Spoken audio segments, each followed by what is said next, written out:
En 1943, aviones de los aliados sobrevolaron la Alemania nazi y arrojaron decenas de miles de folletos para la gente. Los folletos eran anónimos y alentaban a los lectores a renunciar a Hitler, a luchar valientemente por el futuro y a nunca perder las esperanzas. Este mensaje reverberó en hogares y en negocios, y noticias sobre este llegaron incluso a campos de concentración y prisiones. No fue sino hasta después de la guerra que la identidad de los autores, sus historias y destinos trágicos se hicieron conocidos. Cuando Hitler asumió el gobierno 10 años antes, Hans y Sophie Scholl eran adolescentes y vivían en el pueblo Forchtenberg. En ese tiempo, el miedo, la propaganda y la vigilancia mantenían bajo control nazi todos los aspectos de la vida de la familia Scholl y de millones de alemanes. El gobierno se centró particularmente en los jóvenes y estableció instituciones para regular su conducta y vigilar sus pensamientos. De adolescentes, Hans era miembro de la Juventud Hitleriana y Sophie se unió a la Liga de Muchachas Alemanas. Hans ascendió en rango y supervisó el entrenamiento y adoctrinamiento de otros jóvenes. En 1936 fue seleccionado para llevar la bandera en un evento nacional, pero al presenciar el fervor de la retórica nazi, comenzó a cuestionarla por primera vez. Sophie también estaba empezando a dudar de la información que se le daba. Sus padres, Robert y Magdalena, temían perder a sus hijos por la ideología nazi, por lo que apoyaban tales inquietudes. En casa, Robert y Magdalena escuchaban programas de radio extranjeros que el gobierno primero desalentó y luego prohibió. Mientras el gobierno producía difusiones que negaban las atrocidades nazis, los Scholl descubrían fuertes verdades. Aún así, seguían sujetos a las reglas de la Alemania de Hitler. Tras estallar la guerra, Sophie trabajó renuentemente para la Iniciativa Nacional y Hans asumió tareas militares mientras asistía a la Escuela de Medicina en Múnich. Allí fue donde Hans conoció a Christoph Probst, Willy Graf y Alexander Schmorell. Día a día, cada vez más asqueados por la ideología nazi, ansiaban compartir sus opiniones. Pero ¿cómo diseminarlas si era imposible saber en quién confiar?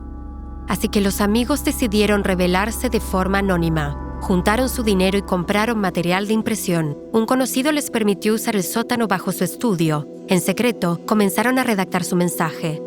En junio de 1942, misteriosos panfletos antinazis aparecieron por todo Múnich. Los firmaba La Rosa Blanca.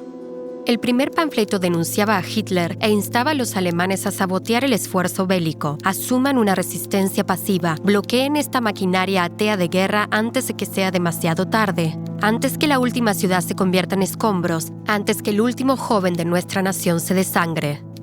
No olviden que cada pueblo tiene el gobierno que se merece. En un periodo en que un comentario sarcástico podría ser traición, esta redacción era inédita. Hans Scholl había escrito la mayor parte.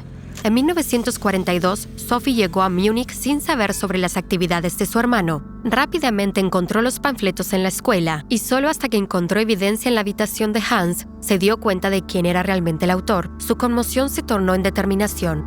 Quería participar. Para los hermanos, era momento de escalar la ira que se había acumulado por años. Desde junio de 1942 a febrero de 1943, el grupo trabajó sin parar.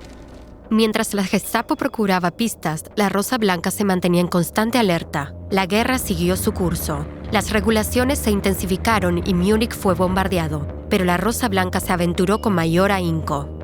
Pintaron grafitis en edificios y en trenes repletos de Gestapo. En el invierno de 1942, Hans hizo un peligroso viaje a la frontera con Checoslovaquia para verse con rebeldes antinazis.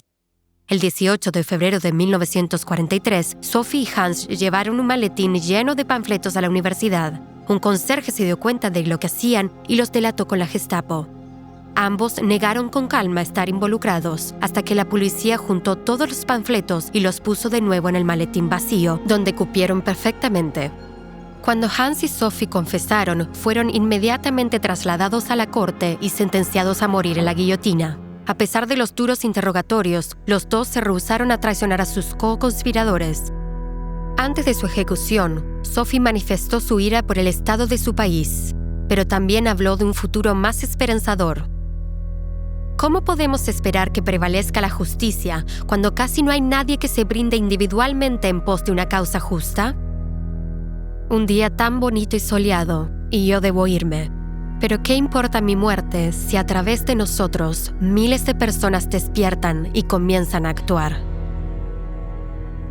Si te encanta aprender sobre historia, suscríbete a nuestro canal. Cada semana publicamos nuevos videos sobre todo tipo de temas, desde la conspiración en contra de Julio César hasta la oscura historia de los plátanos. Mantente conectado y curioso.